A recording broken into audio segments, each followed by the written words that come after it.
Rickey Henderson checking in at number 1. I mean, it's Rickey Henderson Field.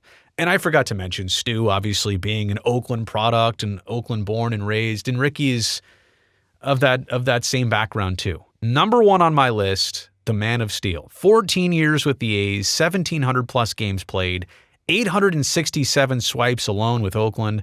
He also hit 167 homers. Let's not forget, he was a leadoff power guy too. Won the Gold Glove in 1981 and 1990 with the A's, was the American League's most valuable player in 1990, stole 130 bases in 1982.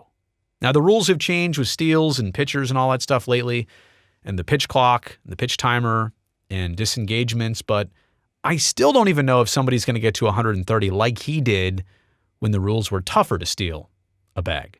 He got to 939. He broke Lou Brock's record. I think that was May of 1991. I should know because I was so fortunate to skip school that day and be there. The day that Rickey did that right there. Took the bag off third base, put it above his head, and got to celebrate on the field. They stopped the game to celebrate the fact that Rickey Henderson became baseball's all-time stolen base leader. The credentials, and I mean, gosh, there could be a full page of these. Oakland Tech's own. Now, he wasn't born in the Bay. Was born, I think, in Chicago on Christmas Day. So technically not born in Oakland, but obviously very well raised there.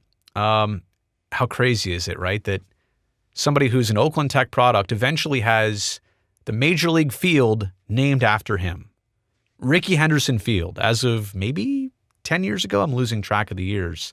But when the field is named after you, I think you've reached iconic status. And I mean, kids idolized him back in the day.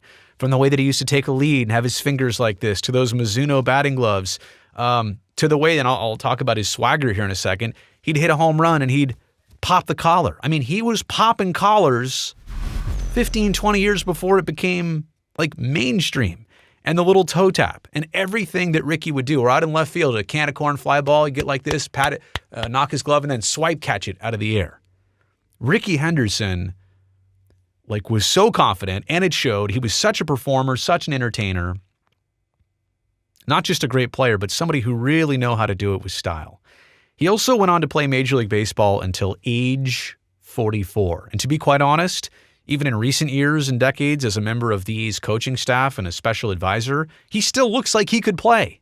It's unbelievable what Rickey Henderson has meant to the franchise. And again, for me, I don't think there's a more favorite Oakland A's player than Rickey Henderson. This one was pretty easy. And again, Stu, I love you too. You were a close second, but Rickey is going to be my number 1.